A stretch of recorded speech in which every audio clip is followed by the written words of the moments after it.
Namo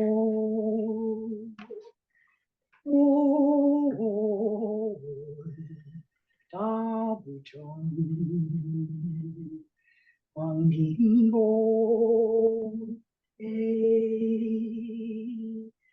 Namo Dhammatalk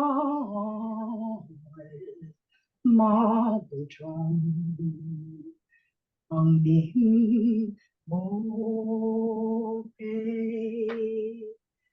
Namo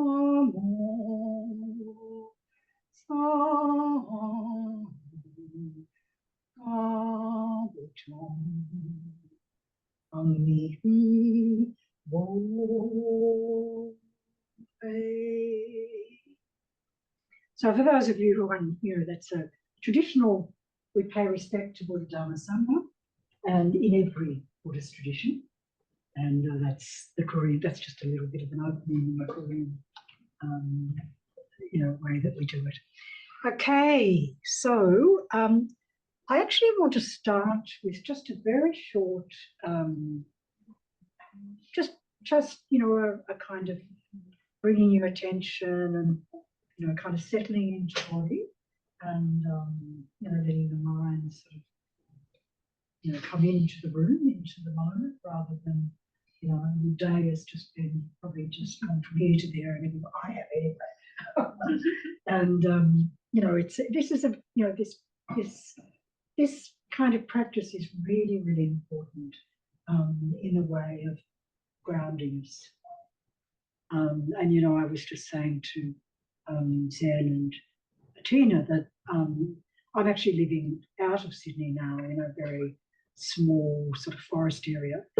And so when I come down into Sydney now, because I don't drive in Sydney so much anymore, so when I come down to Sydney and I get to the outskirts of Sydney where the traffic's just starting, whoa! So I have to just really kind of ground myself, So otherwise, you're up in your head, and you become nervous and fearful, and and you can't actually. You're out of the moment. You're just caught up in this reaction. So let's just start. And I'll just do a little bit of introduction. It's just a short way of and it's a good introduction in settling, because haiku we need to be grounded. Haiku is really only haiku if we come in from that instant being in the moment and responding to what's immediately in our environment. And so if you're kind of thinking about what you're going to have for dinner, or the what you have to do at work tomorrow, then you're not here. So okay, so what did I do with that one? So if you just want to settle a minute, just bring yourself into this space, and just let yourself relax. Just let yourself be.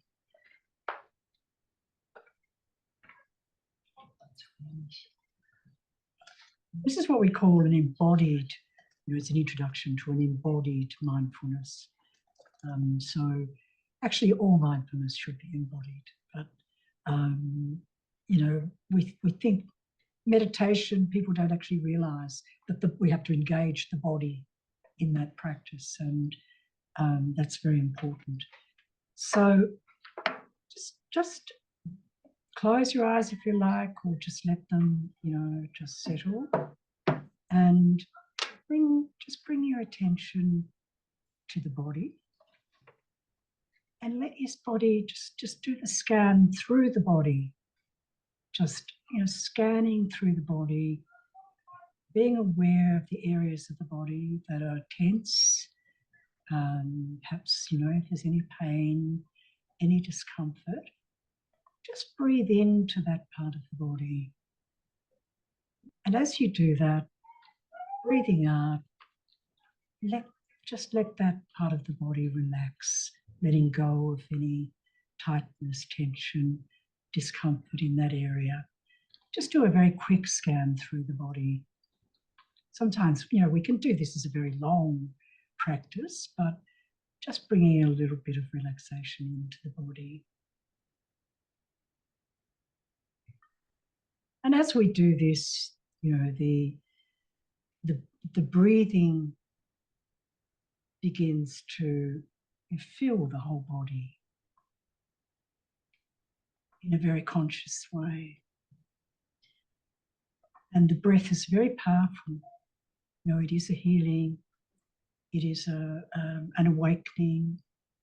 And it's also, a method of helping us to be able to let go of all those thoughts and reactivities in our mind.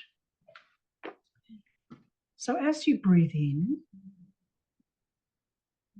into the whole body.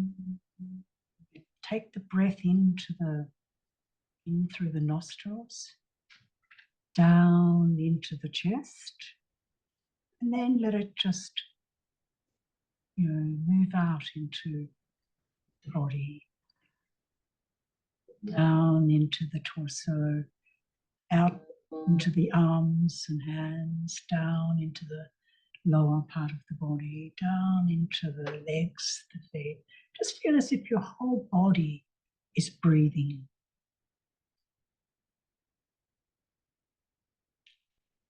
And this is a really powerful practice in terms of just letting go of all the things that we hold on to that we don't even know we're holding on to. We're just so kind of caught in so many levels and streams of reaction and thinking and, feeling, sensing. Just letting it go, just be aware of the breath.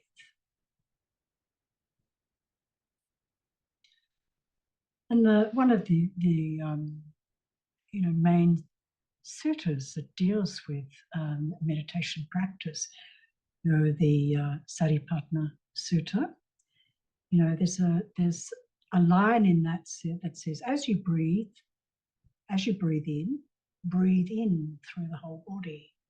As you breathe out through the whole body. This is an instruction in that particular practice. So this practice itself is like a koan. A koan is a Zen. We say kongan in Korean, and in China we say kangan. But koan is a Japanese word, and we sort of have in the West gotten quite attached to the Japanese words of Zen and koan. So a koan is like a riddle in a way that you can't answer with your cognitive mind. You have to come deep into yourself and just be present and allow the answer to emerge. And so that's how we work with koans. And this is also the foundation for working with haiku. There's a lot of similarities, and I'm going to talk about that a bit as we go through today. So just as no one can actually, tell you your answer to a koan, you go and see a master and the master says to you, gives you a little story, and then there's a question at the end. And if you try to answer that question just from the head, then you'll fail. You have to take it deep into your whole being.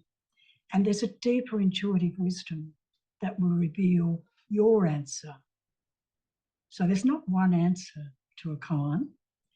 There's not one kind of haiku. It's a very, very individual, kind of response, because all of us, our karma is different. And so what the answer is from me will be different from you, perhaps. So breathing through your whole body, you have to actually figure out for yourself how to do that. I can give you a little bit of instruction, but then, you need to keep keep doing this kind of practice, and you'll find that your body mind actually guides you. So you're not making it happen. You're being present to it happening in you. And for me, I've just, over the years, I've just experienced such a depth of that in my practice. And it's a very deep intimacy that we have with ourselves, really, at the level of embodied mind, and just using the breath to stimulate the body mind's own response. So just sit with that for a minute, just a couple of minutes before we start the PowerPoint.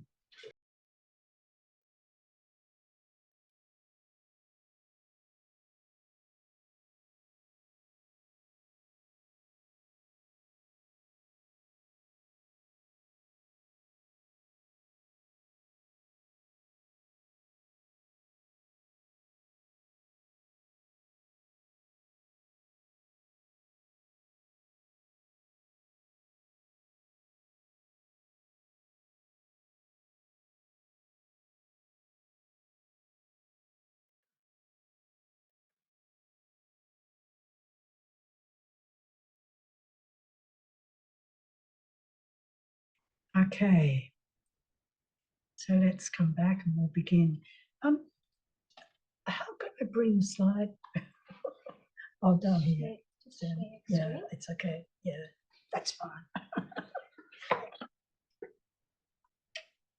Okay. So haiku.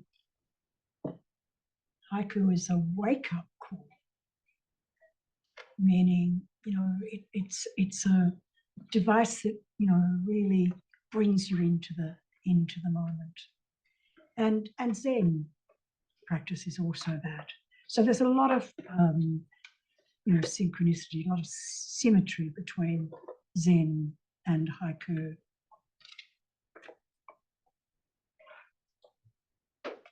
And Zen and haiku, philosophy and practice. So, whether polishing a tile to make a mirror, does anyone understand that phrase? Have you ever heard that? Polishing a tile to make a mirror?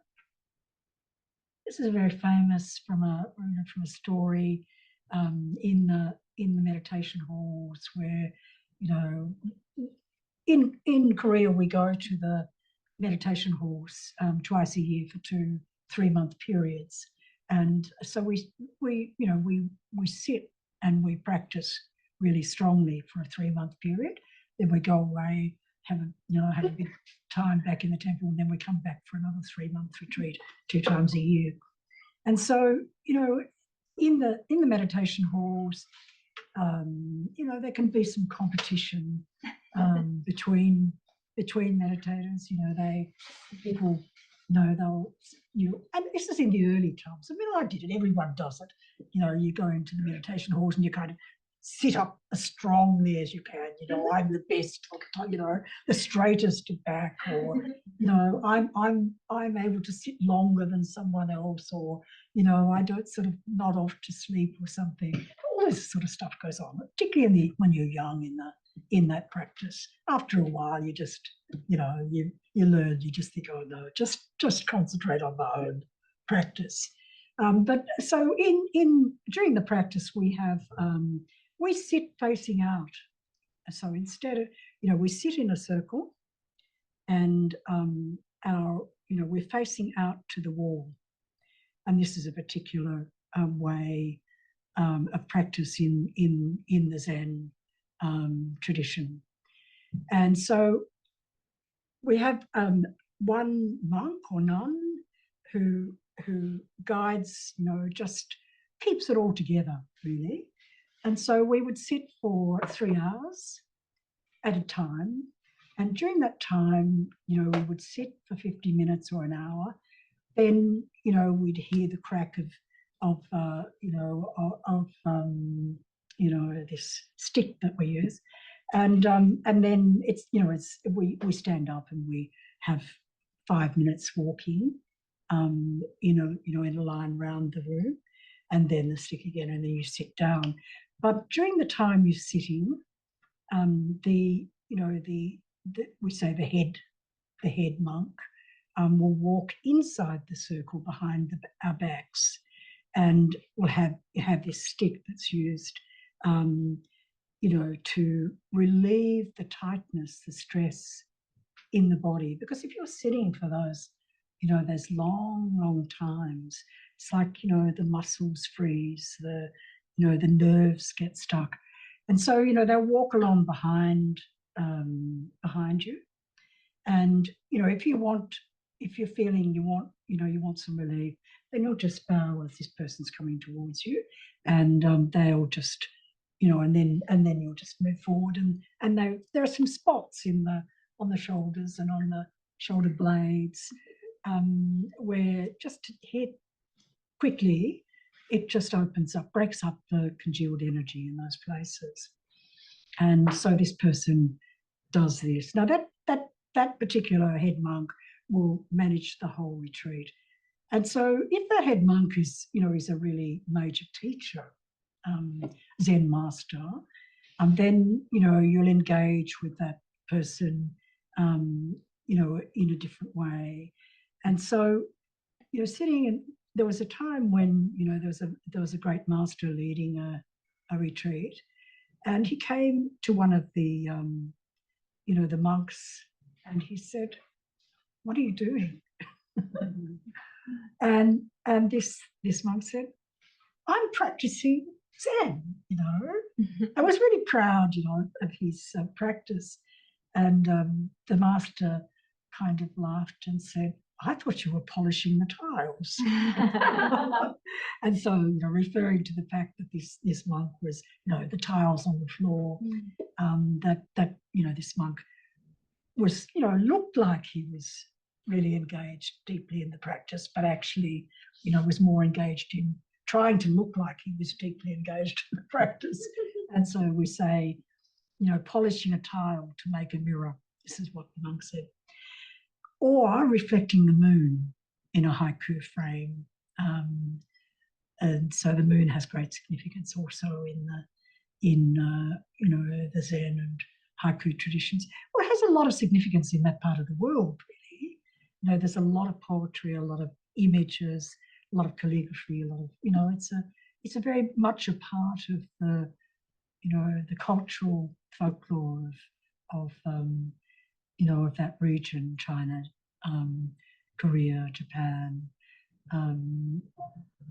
So the moon has lots of significance in relation to mind in the Zen tradition. So haiku didn't become popular until about 1640. And it was, it first appeared in Japan, in fact.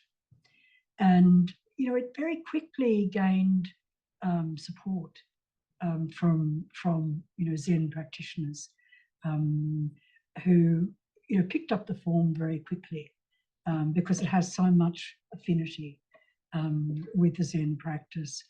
And, the Zen masters recognized that this wasn't just about, writing poetry. It's actually a spiritual practice. And in Zen, there are practices apart from, meditation. There are practices, that we do in an engaged way, in the world. And tea ceremony is one of them. Calligraphy is another one. These are practices that really, in the same way, help us to really, sculpt this single-minded, concentration. So we say, when drinking tea, just drink tea. So there's no me drinking tea. There's just drinking tea. When walking, just walk. When sitting, just sit. So that's the oneness of our engagement, where, it is not I sitting, it is just sitting. We become one with the activity or the action. Venerable, Yes. Explain the shakuhachi part of it. Explain. Playing the shakuhachi. Oh, shakuhachi. Yeah. I mean, it's not really in my tradition. I mean, it's, you know, I guess it's another device, I suppose. You know, it's a device of, you know, playing, you know, using sound and using the concentration of, you know, shakuhachi is a beautiful instrument. Breathing. That's right. Yes. So it's employing the same, you know, the same kind of concentration orientation to the moment, what we're doing, using the breath. So in all of these activities, breath is a really important stabilizer, whether we're, you know, engaged in, you know, guiding the tea ceremony or drinking the tea, you know, all of those things, whether we, you know, in making marks in calligraphy, it's a whole, we bring the whole body mind to that activity. So shakuhachi is one of those devices here. Okay, so Zen Buddhism, you know, I guess you already would understand, is a very here and now practice. And a lot of people think, you know, Zen, you know, like as in meditation, a lot of people think that meditation in Buddhism is just about sitting on a cushion. Well, we do a bit of that, you know? and if you live in the monasteries, you probably do much more of it. But still, it's still only, you know, it has the same, you know, it has the same meaning in a sense, the same direction as many of the other things that we do. So it's not just about sitting on a cushion, sitting still. It's about, and it's a good thing to develop that, you know, to give some energy, some time to that in the early times of practice, because when you're sitting, you know, in meditation, you don't have so much distraction. So that gives you an opportunity, you know, to develop something, you know, some deeper concentration. Because it's really hard at first, isn't it? When you start to meditate. How many of you are trying to meditate? Yeah. How many of you are meditators? You know, yeah. So you know, like you begin and you kind of, oh, you're all enthusiastic, you know, and you manage to keep your mind on, you know, we use the, you know, this chakra, the Tangian, we say, which is just below the navel. That's where we put our attention, and then, you know, we guide the breath into that single point concentration. But how long do you keep that when you're in early days of practice? You know, you're kind of off before you even know it. And you know, in the early days, you probably don't get back there. You know, so it's a whole changing of our mental habit, and that takes, you know, if you walk one particular way for 20 years, you know, from here to the shop, and then you change your, you know, your direction, it'll be a bit strange to begin with. You know, it takes time for us to structure that, you know, that change into our, you know, mind body kind of, you know, just responsiveness. So the same with meditation. People think about it as a grand thing, and, you know, I think that the grand thing about it is that people still come and you know, make an effort to try it. In itself, you know, a lot of it is about just the rigor of turning up, you know, sitting on the cushion or whatever you're doing, whatever the practice is, just, you know, doing that in an habitual way for long enough that, you know, that then one day you think, oh, wow, it's not hard anymore. It's not really, really hard anymore. You know, it's kind of, okay, I can do this. And so it's, you know, it's gradually changing our mindset, which goes, oh no, this is boring, or this is painful, or this is, you know, whatever. So it's really that. And so haiku is a practice that can gradually, you know, heal a sense of disconnection in us. And this disconnection, you know, the Buddha talks about, you know, the first noble truth of suffering. Have you all heard that? You all know what that is? Yeah, the truth of suffering in the Four Noble Truths. Yeah, so what is the suffering that the Buddha speaks of? Does anyone have any thoughts on that? Go on, have a go. Sickness. Sorry? Sickness. Yes, but it's, you know, the suffering comes from, you know, from you know, disconnection in a way. You know, we're two. You know, this duality. So, you know, it's like a rift. Just, you know, we come into body, we're born, and we're separated, you know, from the wholeness, the one, you know, that we still are in a sense, but we lose that, you know, that connection with it. And so that's, you know, it's like if you have a newborn baby and that baby is, you know, ripped away from the mother, you know, that's such suffering, you know, because a little baby, a newborn baby, doesn't understand mother and, you know, doesn't have this sense of duality of you know, me and other. Everything is me, you know. So if the child is, you know, torn from that, then there's a great suffering. And in the same way for us, you know. And so the whole of our life, in a way, we're trying to get back to that, you know, getting back to that sense of wholeness in ourselves. But, you know, it's as we all know, it's not the easiest thing to do. But that's the path, really. That's the practice path, is to, you know, become whole again, you know, integrate ourselves again, mind, body as one. And, you know, and you know, while we, you know, this I, in a sense, this being that is born into existence is, you know, is unique in a way. We're also always part of, you know, the whole.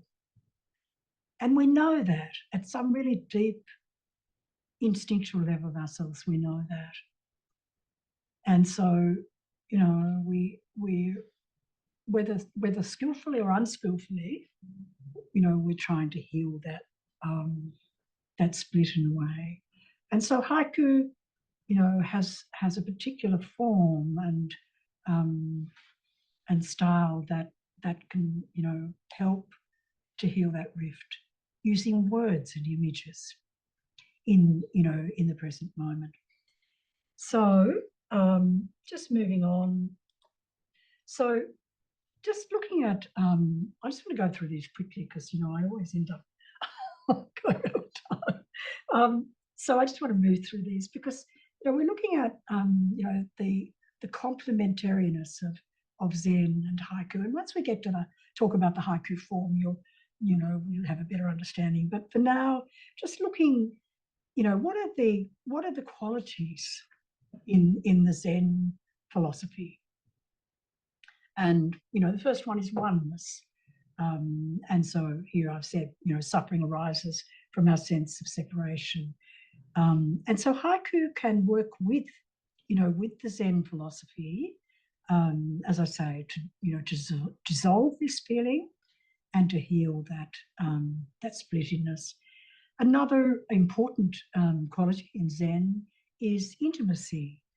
Now that might sound a bit strange, you know, to some people, but, you know, we have to actually, you know, become intimate with ourselves, you know, and we do that by doing this, you know, this practice of coming into body, using the breath, breathing into the body, and then, you know, bringing mind down, feeling. Mind often is mostly up here, you know, that's where we focus the mind. We're not in body, you know, and so that's the training, is to bring it down. As we do that, we feel a really great sense of intimacy in us, you know, with ourselves, really. It's a mysterious thing, but it's a very beautiful thing when you start to experience that deep intimacy. And there's a really wonderful American nun in Zen tradition. She's a Black woman, actually, and she writes so wonderfully. Like, you know, her practice is all focused on intimacy, and she's written some beautiful books, you know, about this practice and the, you know, the developing of that experience of intimacy with ourselves. We think of intimacy more often as being, you know, something sexual with someone else, but, you know, actually we need to really, you know, become intimate with ourselves. Emptiness. Do you know the story of Emperor Wu when Bodhidharma came to, some of you would know that, Bodhidharma came to China. Bodhidharma was a monk from India, and he set off on the Silk Road probably, and he wanted to bring this, you know, great teaching, you know, of the Buddha Dhyana to China. And so he got to China. This was about 3rd century, and 3rd century in the Common Era. And when he got to China, the Emperor Wu had, you know, like the grapevine on the Silk Road, on the trading paths, you know, like the gossip goes before the WhatsApp, you know, the people arrive. And so Emperor Wu, you know, he kind of knew, someone had told him about this great monk that was coming from India. And so when he got to India and he met, you know, Emperor Wu, and Emperor Wu was, he was, you know, he was a very great supporter of Buddhism, but his support was more, you know, translating the suttas, building stupas and, you know, temples, and, you know, he wasn't very deeply, you know, learned in the philosophy of Buddhism, and neither was China at that stage. It was more focused on the material nature of Buddhism. And so when Bodhidharma and Master Wu, Emperor Wu met, the emperor said to Bodhidharma, you know, what is the fundamental teaching of Buddhism? So, you know, this would have to be one of the most profound questions you could ask a man, meaning, you know, what's it all about? What's the essence of this? Where, you know, what's it all founded on? And Bodhidharma said to him, you know, vast emptiness, nothing holy. Well, Emperor Wu was a bit, you know, kind of, you know, he thought, who is this monk? You know, he was expecting some grand, you know, elaborate kind of explanation, a philosophical kind of way. And what Bodhidharma was saying, nothing, you know, and like, you know, it's not holy really. And so, you know, Emperor Wu tried a few other things, but it didn't, you know, it didn't progress, because he didn't really have the capacity to understand what Bodhidharma was saying. And that was actually interesting at that time, because, you know, there wasn't the ground of understanding or practice in China at that time for him to be able to impart the teaching that he come to impart. So he went, you know, into the forest and found a cave, and he practiced in the cave for many years alone. It wasn't yet time, you know, in the Confucian, not the Confucian, the Taoist, you know, teachings, and you'll read these verses and it'll say something like, you know, go and hide under a bushel for a while. It's not time yet to, you know, change will come, but this is not the time for it. So just, that was also for Bodhidharma. He understood, it wasn't time. And that's a whole other story. But, the thing was, what he was saying, he says, vast emptiness, nothing holy. And the truth is that in our time, this is also what quantum physics is revealing to us. And, so what we find in, the atom, which is the absolute fundamental building block of all, materials and all phenomena. And, what quantum science has found is that it is 99.99% empty space, nothing. I mean, you think we've got all these forms and all this amazing kind of, you come into a city and it's like everything feels so substantial, everything feels like it'll be here for forever, but what is it?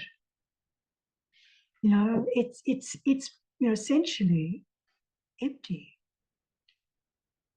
It's empty of particularity. So everything is always shifting and changing, coming into being, passing away, changing form. Everything that is born dies, but nothing disappears. So, there is nothing in this universe, that somehow disappears into, it changes form. So it's like the ocean, waves are coming and going. These waves are here in the morning, you go in the evening, different waves, because it's a different cycle, different part of the cycle. And so we're like that too. We think of ourselves as being something substantial, but we're actually also changing our physical nature, our mental nature, our thoughts, our emotions, and and one day will disappear altogether, but something will will transform in that, and appear again in some other form. So this is what Bodhidharma understood, and this is also, as I say, what what our contemporary physics is now supporting.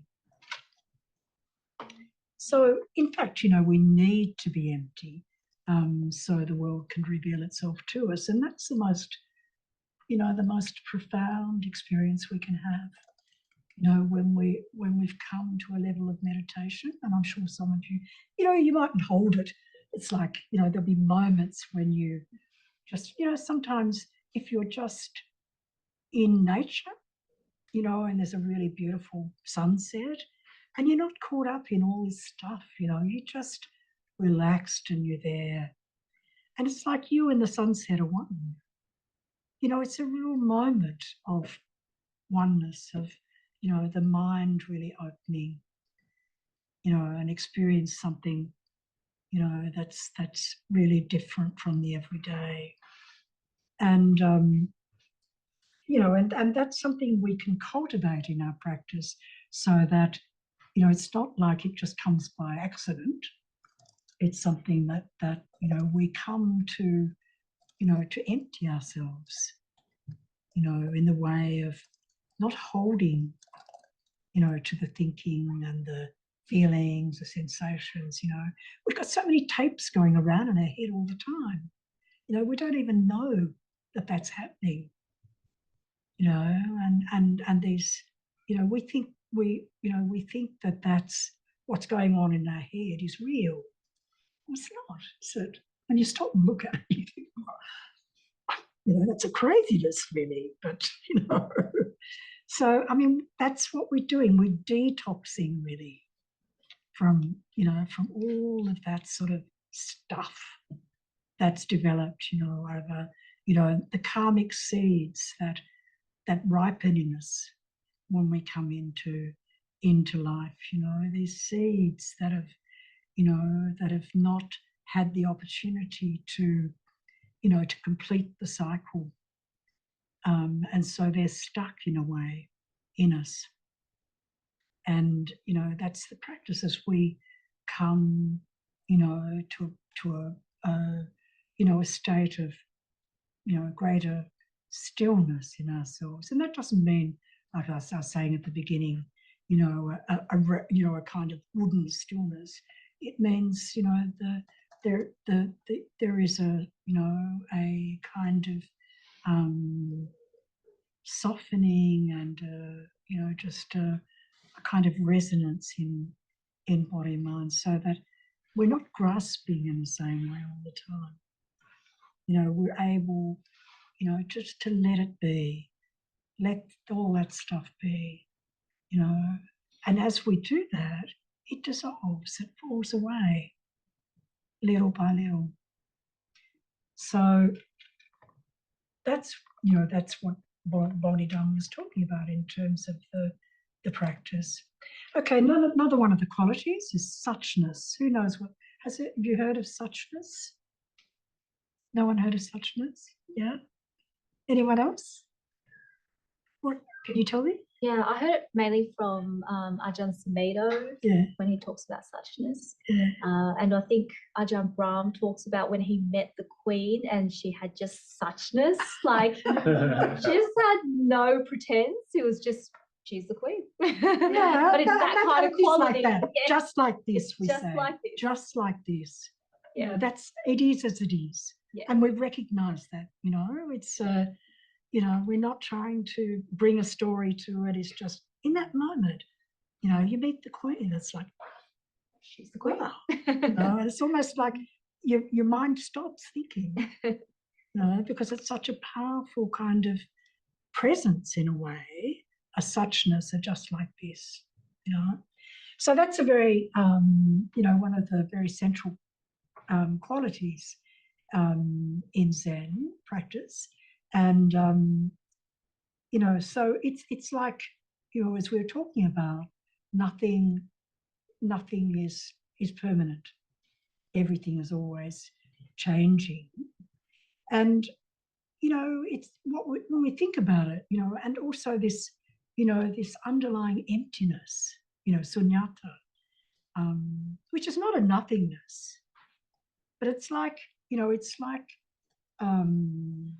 you know, there's something, you know, it's like the ocean in a way, which, you know, we see is just the oneness of the ocean. And then, you know, the waves rising and falling, you know, passing away, coming and going and coming and going. And that's, you know, it's a really, I actually find that's quite a good way of you know, getting some sense of what emptiness is really, because, you know, in essence, there is nothing, you know, there is no form. Form is a very impermanent, you know, something rises up, but it's always, you know, what is a wave? You know, what is it constituted of? So, you know, it's water, it's also form, you know, but it's not, you know, that's just a passing thing, because you have a wave rise up and then it goes back into the ocean, you know, and it loses its form, you know, and it goes into the, you know, the big body of the one, of the ocean. And, you know, so what we have is this extraordinary, you know, kind of universe where everything arises from this emptiness, you know, sunyata. But amazing, like it's absolutely infinite when you think about it, the forms that come into being and passing away. Such an extraordinary, delightful, amazing, you know, shape and colour and character of all of us, you know, apart from every amazing form and that's come into being in the world. And, you know, it's extraordinary that that's come from, you know, this ground of emptiness in a way. And if we try to hold on to it as we do, because, you know, we move into a house and we like the house, we love this house, but, you know, then if the landlord comes and says you've got to move, which is happening a lot these days, unfortunately, you know, it can be a great source of suffering because, you know, we thought that we just have some idea. We don't even know we have this idea that this is where we're going to be now. And when something comes along and challenges that in some way, you know, we suffer, you know, because we're kind of attached to that. And that's you know, that's another aspect of the suffering. We pull things towards us that we like and we want more of that, please. And the things we don't like, we push them away. And either way, we suffer. You know, and so what the practice is too is to come to this middle ground, you know, this equanimity, where we're not pushing away, we're not pulling towards. We're just letting whatever is happening in any moment, letting it come and go, and just delighting in it, you know, enjoying it and being with it. And even in the sorrowful, you know, grieving experiences, because as human beings, that's really a very, very cool part of our human experience, isn't it? You know, just as we come into life and will pass away, so, you know, the people we love, that also happens. And, you know, and grief is a natural response to that. You know, sometimes people will say to me, oh, you know, it's wrong, isn't it, for Buddhists to have feelings? Well, it's not wrong. Of course, feelings are human. But it's allowing them, you know, rather than trying to pretend that they've changed them to something else or pushing them down, denying them. So if we just let it be, I mean, grieving can be a very profound experience. Sorrow is a very profound human experience. And if we can, you know, be with it in that state of, you know, of equanimity, you know, it's a great wisdom comes from that. You know, that's the wisdom and the compassion that's so important in our practice, you know, developing that in our practice. So, life is fleeting. And if we don't recognize that, you know, it can be more painful than it needs to be, really. Okay, just this final one. So the other three qualities, naturalness. So, you know, in Zen and in, you know, it's like Zen really came into being in the mountains and the forest areas of China, Korea, Japan, and really, really pristine nature. And so the teacher in those situations was often the nature around us. And, you know, the forest will teach you, you know, the little insect will teach you, you know, everything in that world is your teacher. And so, you know, what I loved about Korea was that a lot, you know, that almost, you know, that all of the temples, particularly the older temples, are in the forest, in the mountains. And in Korea, you know, they protect that land. People can't just go and build on that land. I was just so really admiring of that. I thought, wow, you know, all this really amazing, you know, pristine forest and mountains and streams, and, you know, people can go and walk in it, and, you know, some camping, but no one can purchase property. It's government owned. And so these places are kept, you know, in this state so that, you know, human beings can go and experience that perfection of nature, really. And a lot of the monasteries, the monasteries allowed to build in those places. And so there's a lot of, amazing, not, they're amazing monasteries, but, really beautiful, beautiful natural environments. And so that's really central to the, to the Zen philosophy, I suppose, and practice.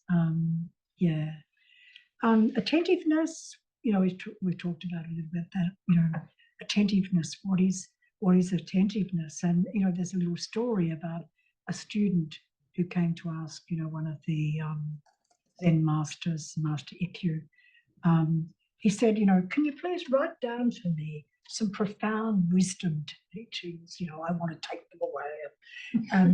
And Master Ikkyu took his brush out and, his parchment, and he wrote attention, attention. And this student went, oh, I'm not very happy about that.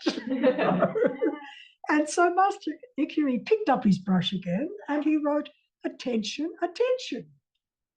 And this student went, like, what does that actually mean? And Master Ikkyu said, it means what it says, attention. That's all, and that's the profoundness of, of life and of our, of why we're here in a way. Why were we born? What was the, what do you ever think about that? What's the the kind of meaning or I don't know. Did we come here just to shop in the shopping malls and work really hard and all that sort of stuff, or is there some other really core reason, purpose? And attention, that word attention brings us to that. And the practice of Zen and Haiku and of course other Buddhist paths and practices too, it's about bringing us to that understanding and awareness of what we are, who we are and what we are, and why we're here really. And so that's that was a very great teaching for that person. I don't know whether they learned from it or not, but oh, thank you. Okay, so look, I'll move on now because I want to just give you a little bit of the experience. So Matsu Basho was one of the very famous haiku masters, and he lived in the 17th century. He's still one of them. He's really the most famous master even today. And he really transformed the haiku, which was more stylized. It was more a poetic stylized form, and he really brought it to ground in a way, in the way of kind of as we're talking about coming into body.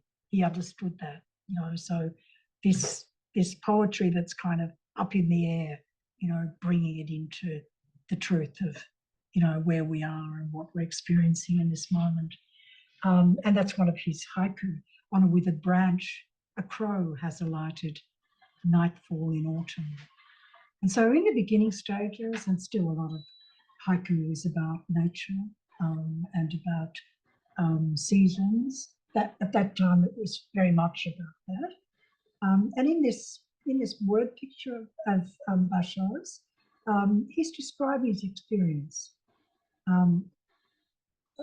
No, that's the wrong poem for that actually. Let's see if I can find this one. So the next one is, so even a wild boar with all other things blew in the storm. So what does that, the picture of that, what does that kind of conjure up for you in your mind when you hear that? What are the images that come to mind? Sorry? The sound of them. Yeah. Yeah. It's like a storm. Like a storm. So, if you really concentrate and you're really kind of attentive to this, you can hear the storm, you can feel the storm, you know, and so he's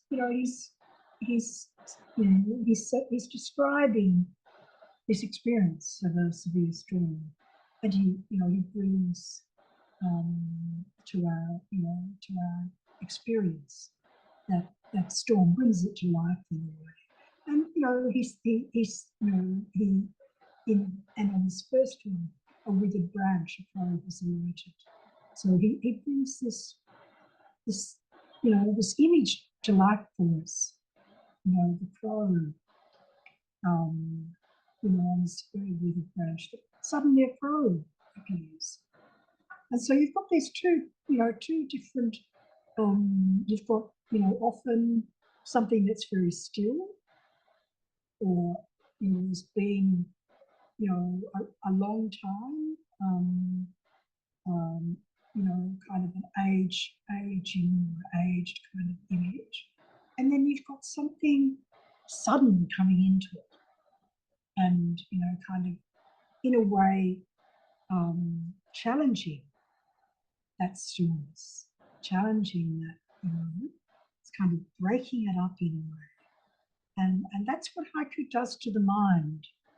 So, it's like you might, the first two lines of the haiku might be just like something da da da da da da, and then the last line will challenge it, and your mind goes, hey, because it's expecting more of the tranquil and, and then suddenly something else lands that goes, right, okay, and wakes you up. That's why we call it a wake up call. So, for example, would you say, Sunim, that first poem, the boar gives a connotation that it's a really strong, wild thing, and all other things. So which one was it? The boar, yes. Boar, and then blew in the storm. So even something that wild, yes, and that's that right. big, that's right. Just even that is yeah. unseated in a way. Yeah. It's like the power of the storm. Yeah. But but this, you think a wild boar has great power, great substance. Yeah. Not even a wild boar is over.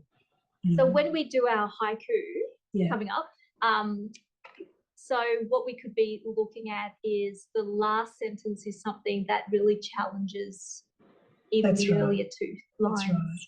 Yeah. So there are a lot of others. I don't really have time to do them now, as usual. Anyway, I hope that introduction was useful for you, because I think it's difficult without, some sort of foundation for you to understand so much about it. Sorry? Is there a maximum number? Yeah, and I'm going to talk about that now, but I just want to just look at a couple of others. And if it's okay, can we serve tea just because? Yeah, you're welcome. We've only got half an hour. So we're going to serve tea, and we've got 2 tea sets. So these are 2 that I just wrote recently, just for the So one is called Zen, after our friend over there, and this is a question that I get asked a lot when I'm teaching, or just people are meeting me. What is nirvana? And people have all sorts of really grand ideas. It's sort of like mysterious,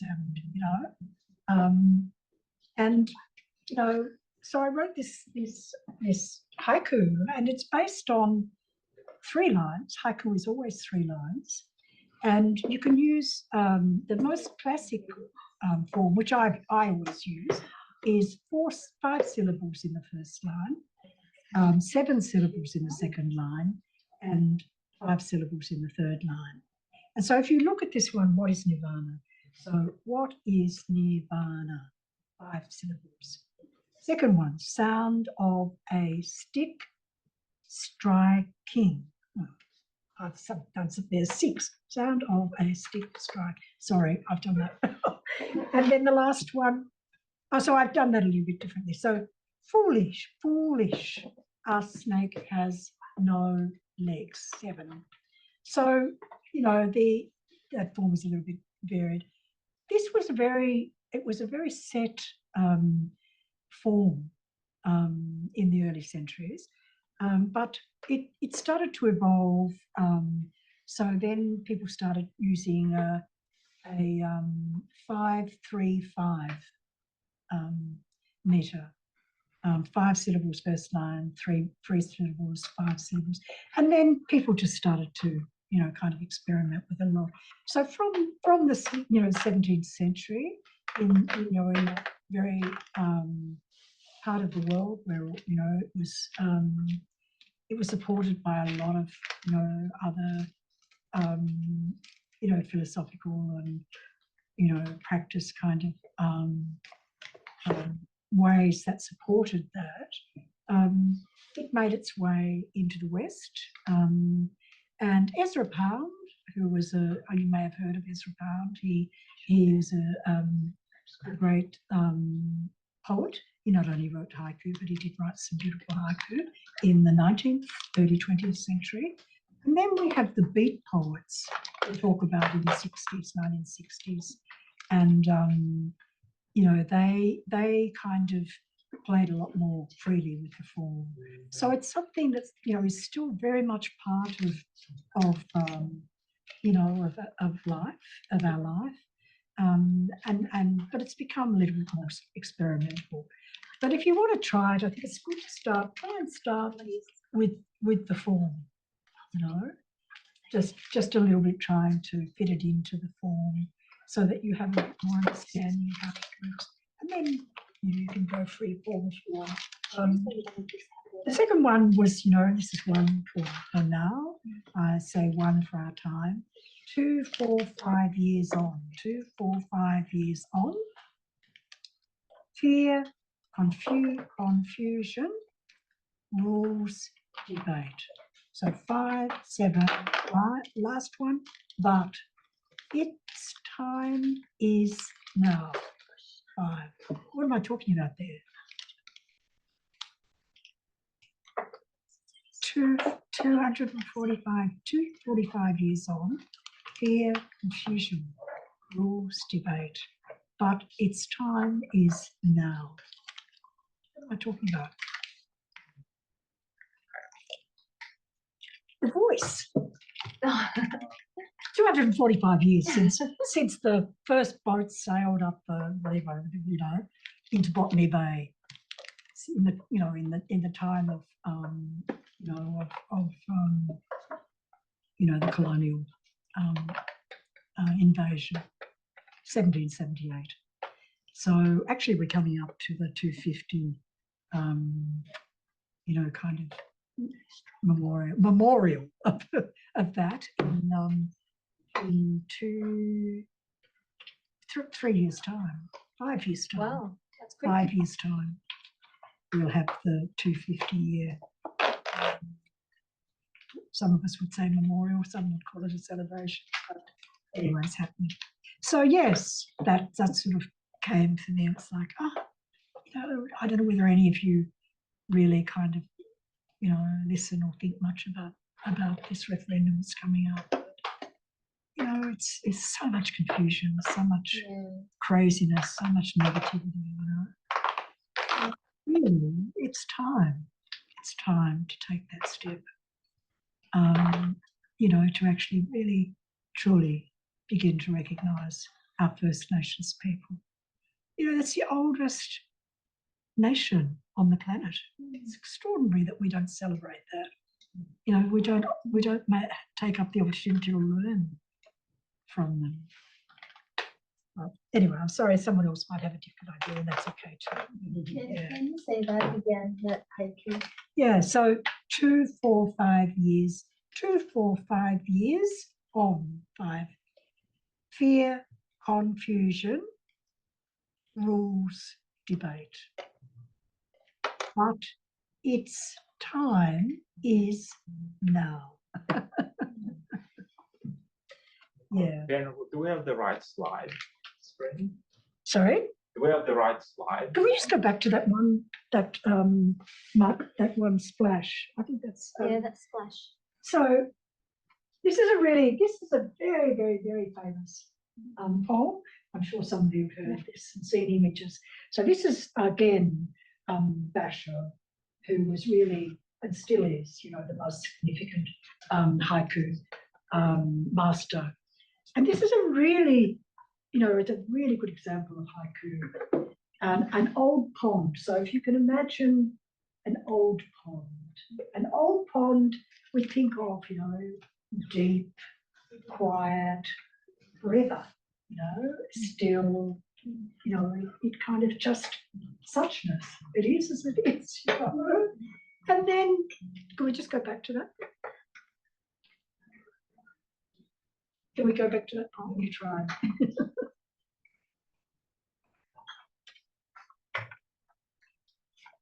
Yeah. And so then the next line, which is an old pond, and then a frog jumps in.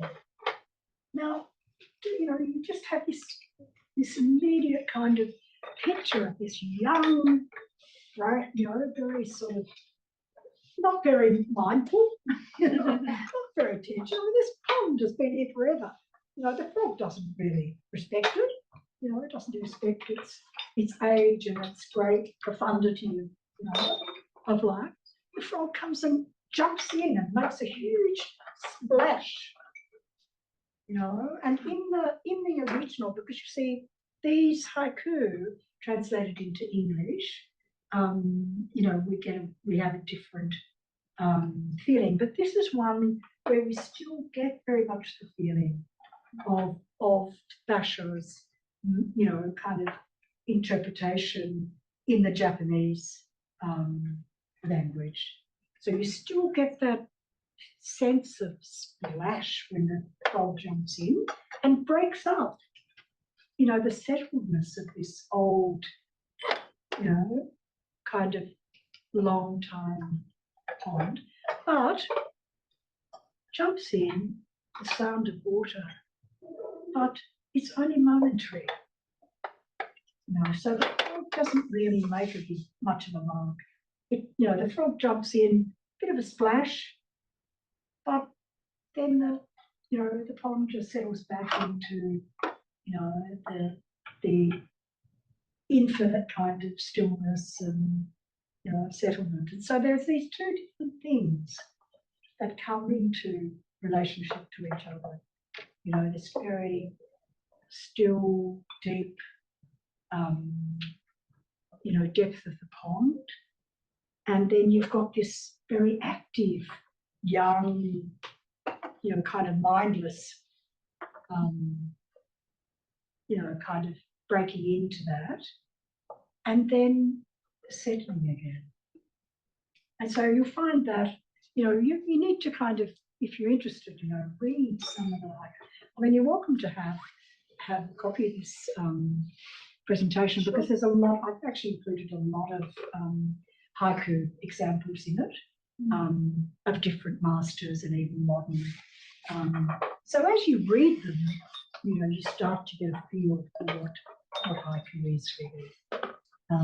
You know, you just read them and, you know, I don't try to analyse it too deeply, just, you know, just open yourself to it. Just be with the moment of the poem. Try to, you know, just really be there for it. And, you know, and you know, your whole body and mind, your whole being will kind of go, oh, that's, you know, there's just that sense might be, you know, and, you know, kind of moment of clarity, you know, or you know, something, understanding or release. You know, you might have been, you know, feeling really kind of tight or whatever, and, you know, the haiku just opens you up in a way. So Should we try? Should we try? Yeah, so let's just try now. So with this form, as I said, let's not go into any more detail with it, because you know, there's more I think the explanation I've sort of given you anyway.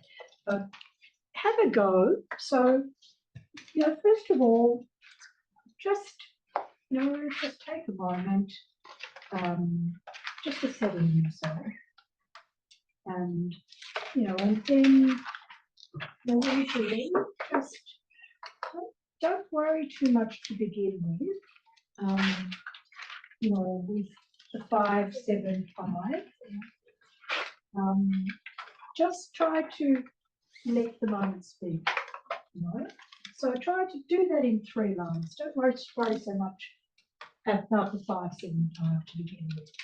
Just try whatever presents itself in you. Might be something in the room that you take your attention that generates that in you. Might be something inside you. It might be So just let it come. Don't sit here with it. Just let it settle and let it express itself. We have this amazing kind of intuitive wisdom that when we give it some room to express, can bring such wisdom, to us.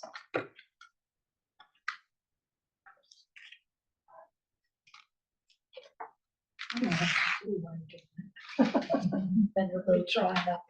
Venerable. Can I have one of these? Yes.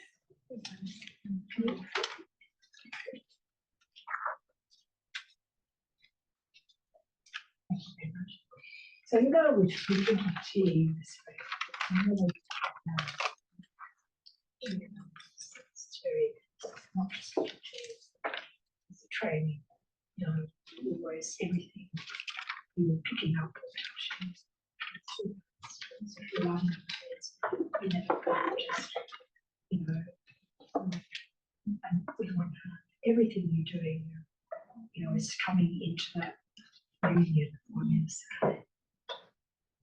And you people from Korea, you have much greater kind of just natural awareness. Because it's in your being, in your deepest part of you, because it's a long culture that you're born into. So if you don't hold on like that, you can do this, you see. So as long as you're not, so you can hold like that, but your other hand is always engaged with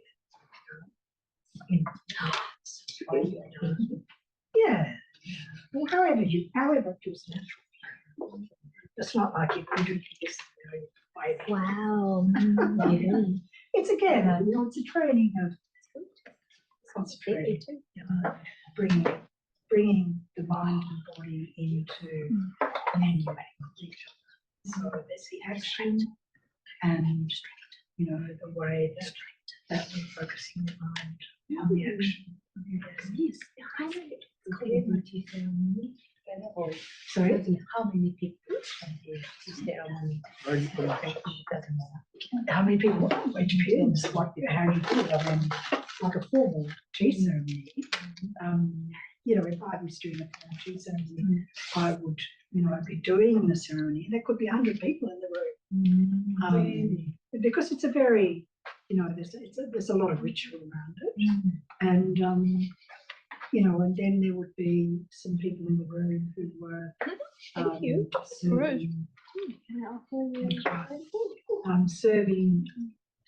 tea. So, the tea master would be, going through the ritual of, cleaning the cups and the implements and all that sort of stuff. And then, the process of setting up the teas and then warming the water, all of those things to begin with. And then when the tea is ready, then you pour it into one of the bowls. It's not just a bigger bowl. And it's passed around. So each person would have their own little cup or little cups would be passed around, and then someone should be this bigger bowl, either just serving or passing it. So it's a shared oneness. So we're not just separate individuals. Kind of I'm drinking tea here and I'm drinking tea then.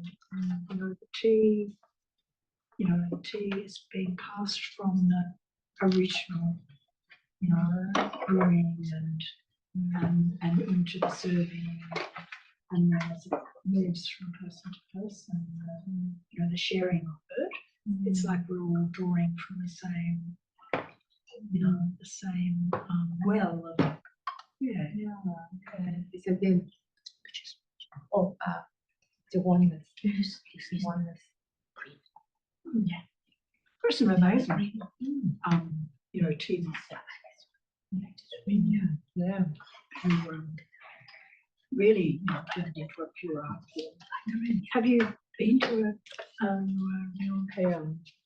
I was interested in learning tea ceremonies, so I went to one of the tea master, Chinese tea master, and then become tea sommelier myself. Then tried it with my friends. Yeah. Maybe we should just have, Tina, maybe we should just have a tea ceremony. I think that would be a great idea. Yeah, where we actually just do that. Because it is, you know, you can't think it's something we need to hold. Yeah, that would be And lovely. to let, you know, get people involved. Yeah, sounds good.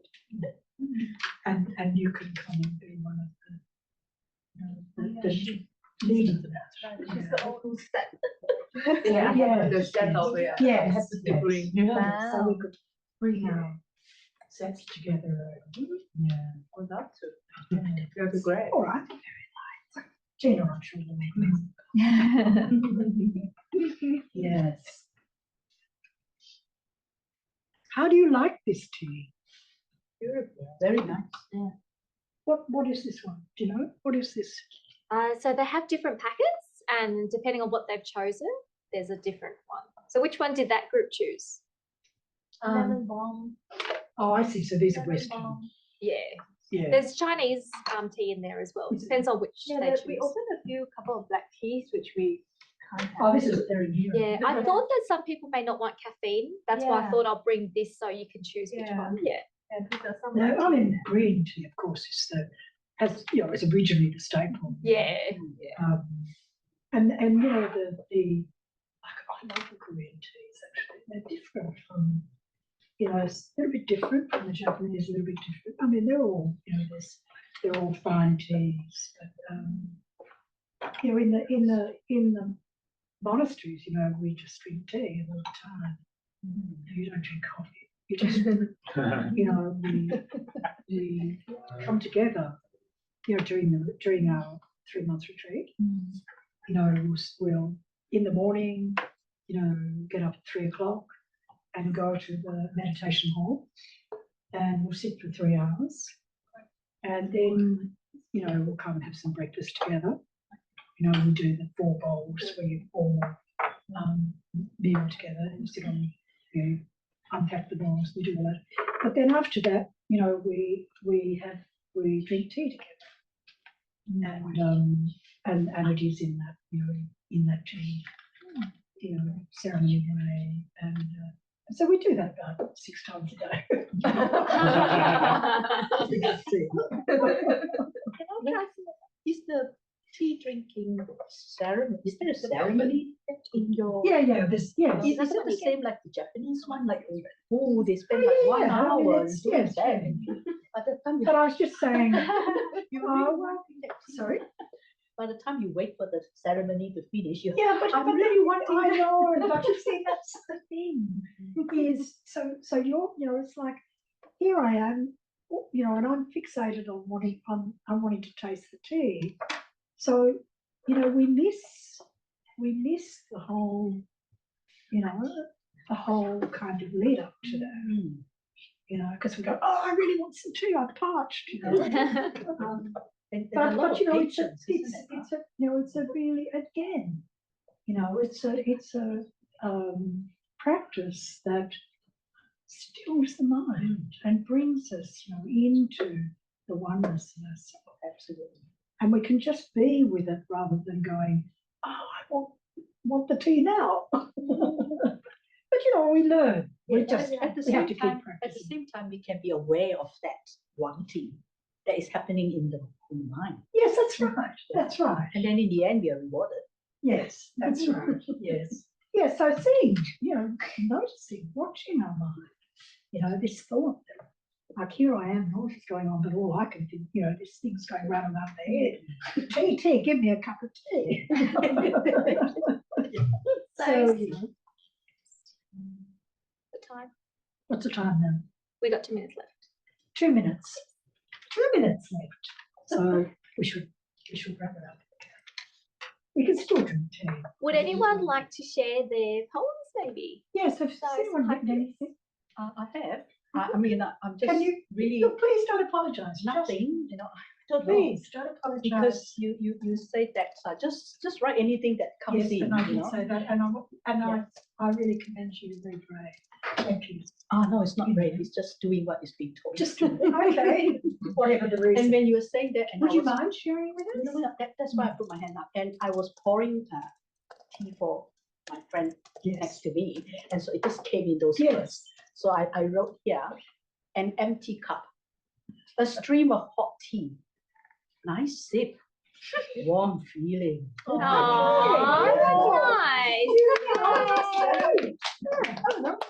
Yes, and that's haiku.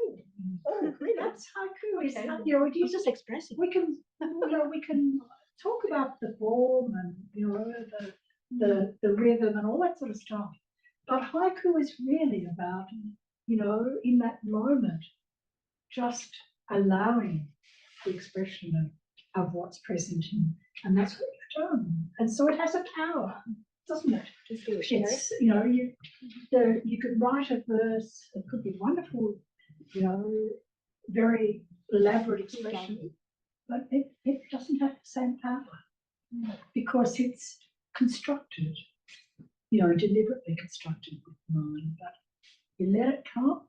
It's really interesting, and that's what's for me with that the voice one. It was like it was just kind of pushing out of me. It's like Lovely. So Sunim, we've got some friends online who've also written some haikus. So I'm just wonderful. going to invite those who are online, if you feel like unmuting yourself and sharing your haiku with all of us. please. Otherwise, I'm going to nominate maybe Elise.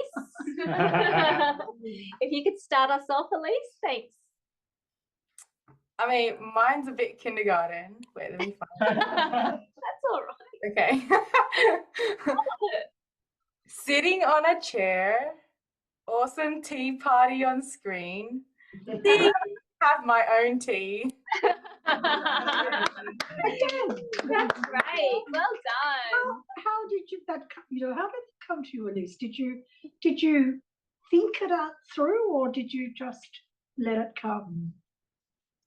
I was just listening to the conversation on the screen and having my own tea. I love it. And when you actually you put it to paper, what was the feeling? Can you remember what the feeling was in that moment?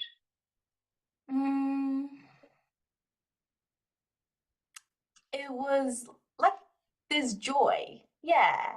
Oh. There's joy. It's Yeah. sort of like it's an opening in your being, isn't it? Like a widening, a kind of just allowing, rather than trying to control it. Just allowing it, and so it's fresh, and it's and it's immediate. And a sunset comes, beautiful sunset comes. It's fresh and it's immediate, and then it fades, and we try to we have that moment when it comes to the fullness of it, of just amazing joy, whatever the expression is, then it fades. But if we go away and try to write about it, it's very different, isn't it? When it's faded. But if we're there in the moment, and if you have a pen and paper and kind of just let it, it's expressing this moment, this experience in this in this moment, and that's all we are really, experience, moment to moment, just good, bad, neutral. Anyone else would like to Yes. share?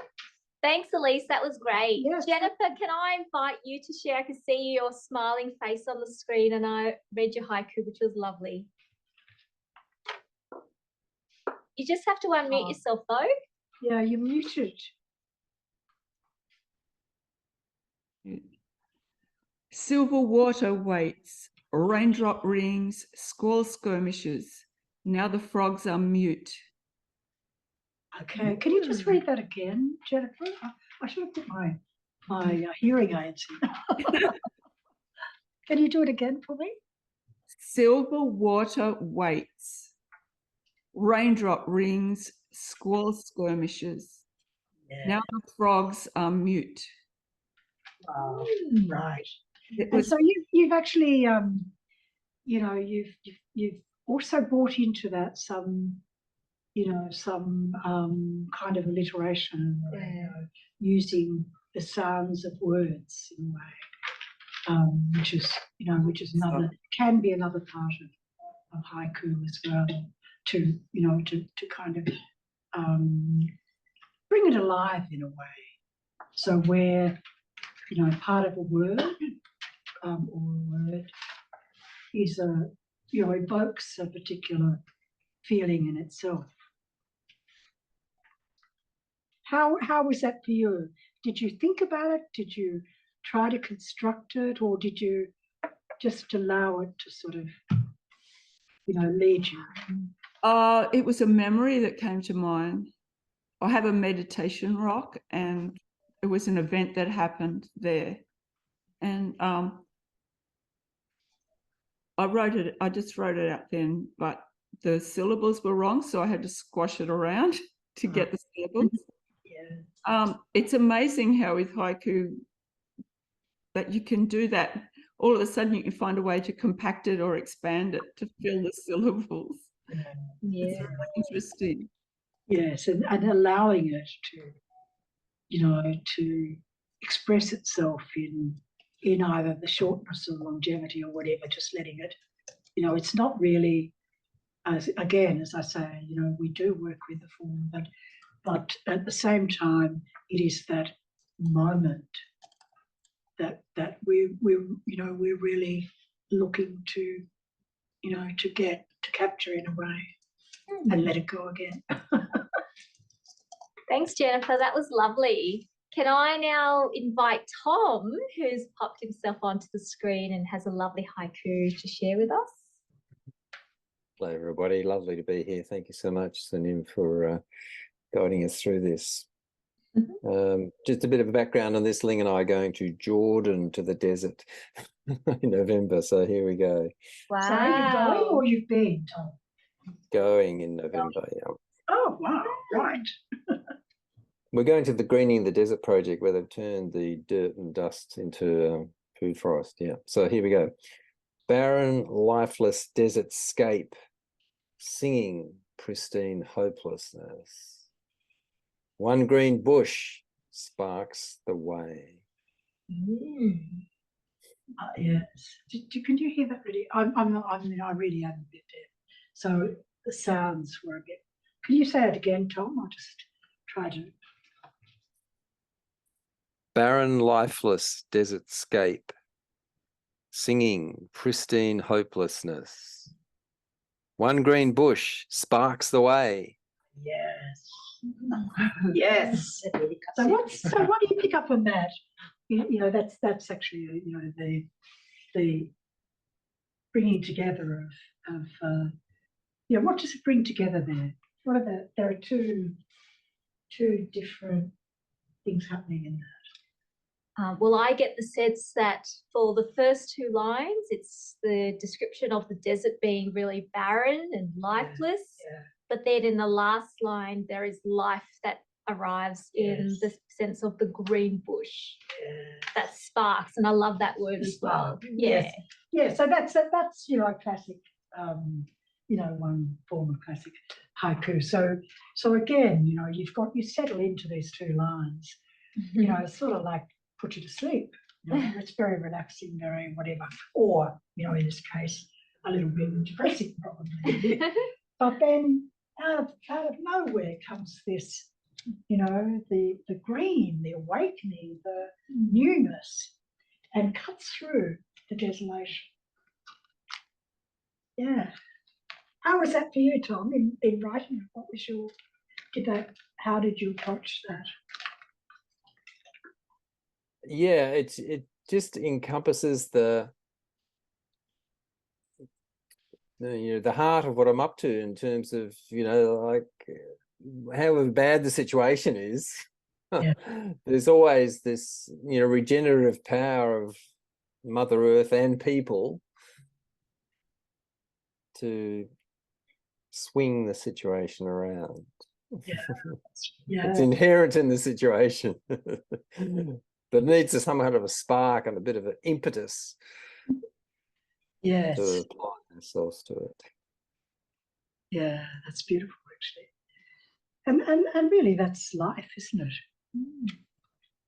You know, there's you know, we talk about the wheel of samsara. You know, things come into being, and they thrive and grow and, you know, mature. And then there's the, you know, the dying gradually, and then something else will spark. And in that way, that's the cycle of life. Anyone else want to share? I can't. The others have got very beautiful Kathy, pictures. would you like to share something, Kathy? Where's Kathy? Oh, I see. Hello, Kathy. Otherwise, if not, then I'll read it for you, Kathy, if you like. So Kathy has two here. One is venerable teachers, yet Mike does what it does, such as Zoom. I don't know what I'm doing. Thanks, Tina. And then the second one. Can I just see that? Because it's just here. Yeah. Which one is it? So just say that again. Kathy's first one is venerable teachers, yet Mike does what it does, such is Zoom. Yes, wonderful. Yes. And the second one is just like this. That's a very good example of such. It's just like this. No. Humans talking, beautiful sound waves, we honor time. Yes. Yes. What's that last one? Zen. Oh, that's another one. So Zen's one is, maybe Zen can read it. Oh, yes. Big city lights, noisy traffic, smoke mirrors, confusion. Metta center tea drinking sages. Wonderful. Yes. Well, I actually have to finish, but you know, you like now you've got a little bit of background. We should come together again, you know, and spend a bit more time just working, you know, just doing it. As my teacher used to say. Can I just ask? Do it. Anyone else got something to share in the room? I'd like to yes, please. share mine. It's a Yes, little please. tribute for your efforts. Oh. The smell of nice tea, colorful, yummy rice cakes, all good for Dantian. Oh. Wonderful. And maybe I'll just quickly share mine. Heart is warm, mind is still. Ah, tea in a cup. So you see, like makes you smile. You know, do you get that sense of it? It's like it kind of, you know, it breaks through all that headiness of, you know, of thinking and trying to, you know, get the words right and all that sort of stuff. Comes in, and you know, it's always this moment of smile, even when the image is, you know, contains some desolation or whatever. It's still this. It feels just really true, isn't it? Is that how you experience it? Very natural. Yeah, I even had a smile there. Yeah. Oh, that's nice. Yeah. So it's a great antidote to getting, you know, feeling low, feeling depressed, or feeling, you know, write a haiku. Yeah. Okay. All right. So we probably should stop now. Yeah. Yeah. And I would just really like to invite someone to, you know, just to offer a little closing dedication for the opportunity. It's been really lovely to be with you people. And I hope we can see more of each other and spend a little bit of time with, with tea ceremonies and, and haiku. And there's a whole body of, like, I think last year, maybe early last year, I started teaching at the Buddhist library, Zen poetry, Buddhist poetry, but I also concentrated a bit on Zen poetry. And then after that, several of us actually decided, to continue meeting. And so we continued to meet for quite a number of months, actually once a month online. And then I just got really busy. They kept going for a while. So, there's always that opportunity just, to have that ongoing. You don't have to always come into a situation of, a formal session. And, some of us became very good friends doing that, learned each other, got to know each other better and shared a lot of, experience. And, and I don't say we should do that, but, we don't always have to come and look for a teacher.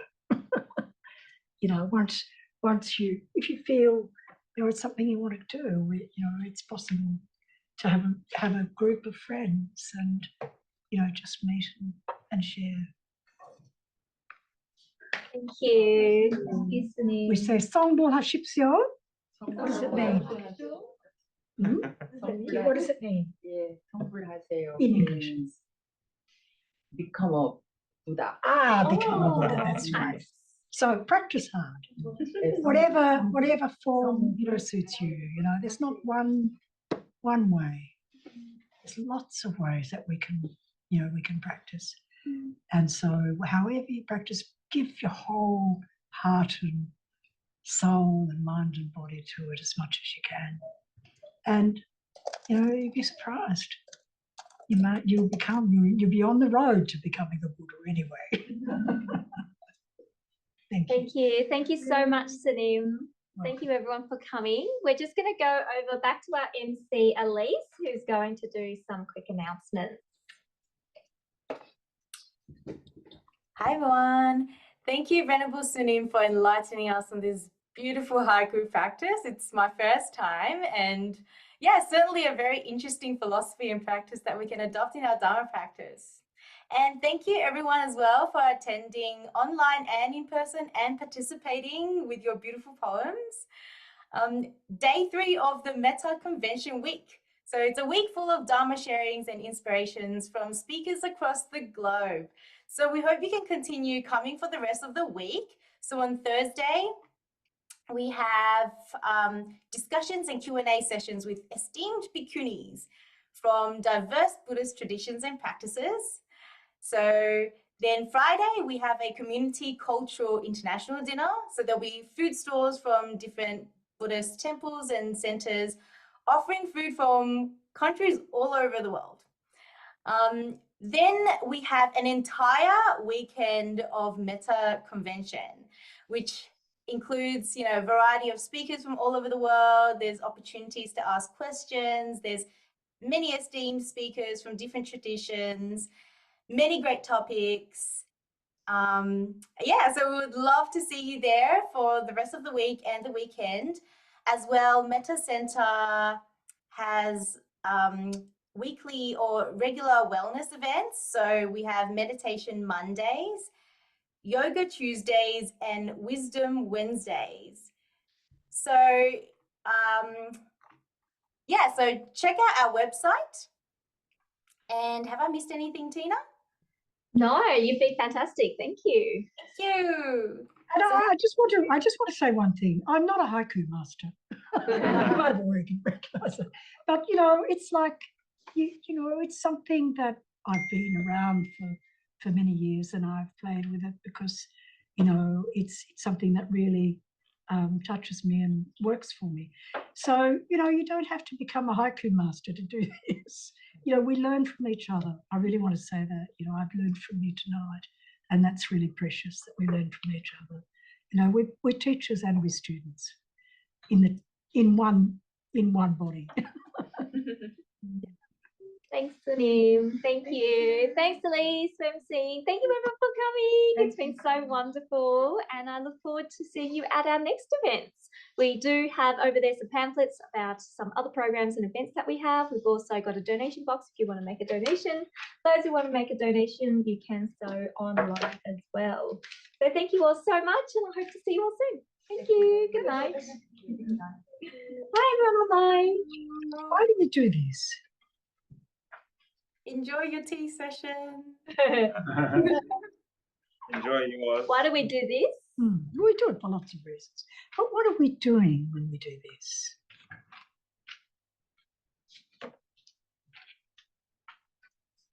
Connection. Wholeness. Yin and yang meet together. Harmony. Yeah, we're bringing ourselves again.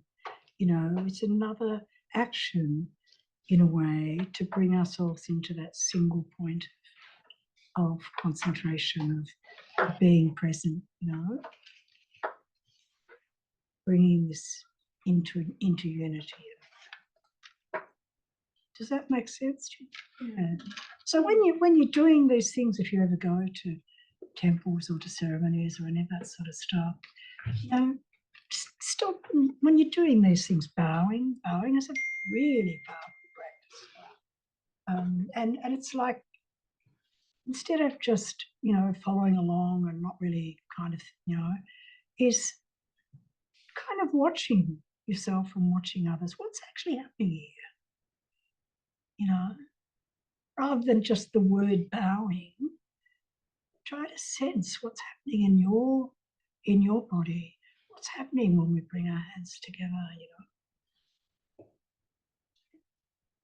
That's the way of just, in the very ordinary everyday, you know, becoming much, much more reflective of you know, of who, you know, of what we're doing, of what we, you know, what's actually happening. And it's all, the whole of the universe is always trying in every way to come into harmony. You know, and every strand, and there's one strand at that tiny strand in the, you know, trying to pull us into harmony.